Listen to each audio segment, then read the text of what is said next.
A pandemia mudou a rotina no Porto de Santos. Muitos navios ficaram atracados muito mais tempo, cada vez que um tripulante testava positivo para a Covid-19. E aí o período de quarentena fez com que essas pessoas precisassem ter paciência até o processo de repatriação ser resolvido. E toda esta movimentação exigiu medidas rigorosas de segurança, até mesmo quem presta serviço para estas tripulações.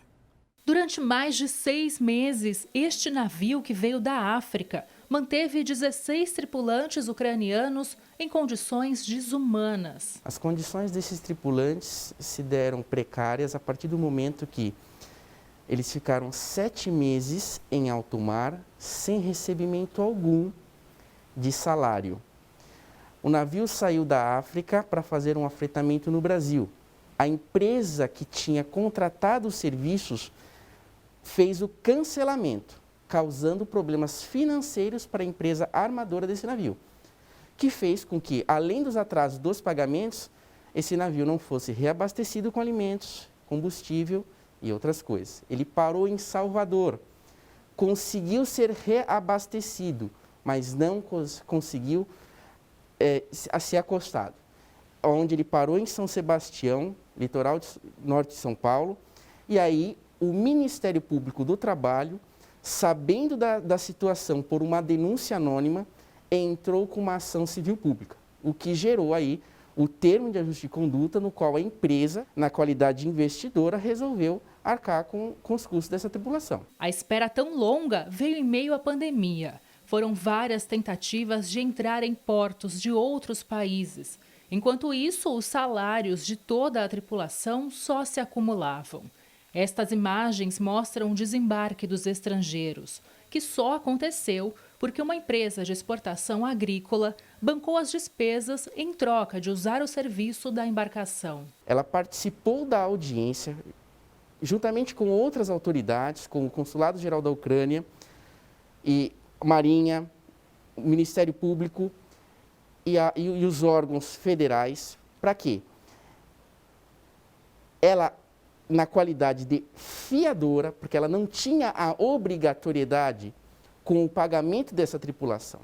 Quem tinha a obrigatoriedade do pagamento era a empresa armadora, ou seja, eu arco com essas responsabilidades desde que eu possa fazer o afretamento desse navio.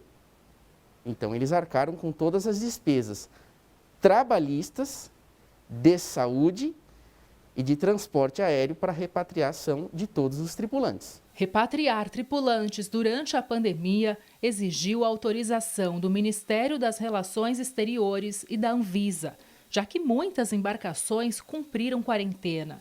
É por isso que navios de cruzeiro ficaram meses atracados no porto. Segundo uma empresa de mobilidade, o serviço de troca de tripulantes e repatriação chegou a mais de 1.500 pedidos. Além de aumentar em número de pessoas, o tempo de espera para se ter autorização para voltar ao país de origem também se tornou maior durante a pandemia e repleto de regras exigidas pela Agência Nacional de Vigilância Sanitária. A primeira mudança foi pensar não só na segurança dos tripulantes, mas de todos os envolvidos no transporte.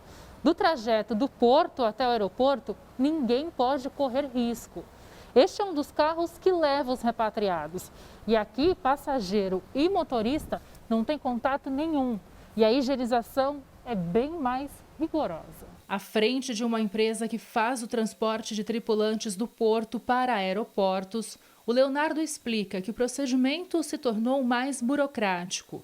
Tudo mudou e muito rápido. Nós tivemos que colocar álcool em gel em todos os carros, fazer uma separação entre o motorista e o passageiro que está no carro, a higienização de todos os carros a todo momento, né? No momento em que entra-se um tripulante ou um passageiro, a gente higieniza e no momento em que ele sai, a gente higieniza.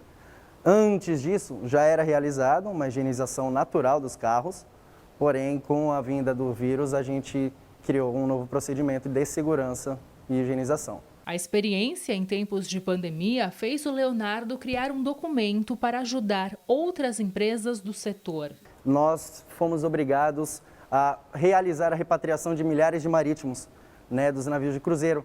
Então, nos deu conhecimento bastante para nos antecipar no mercado e poder produzir um documento em que facilitasse tamanhos processos novos, tamanhos despachos novos, a uma comunicação simples e útil para as agências marítimas, transportadoras, concorrentes, qualquer player do mercado que queira realizar esse tipo de ação, que é a troca de tripulação. Aos poucos, o mercado marítimo também tenta se reerguer, mesmo com os reflexos negativos.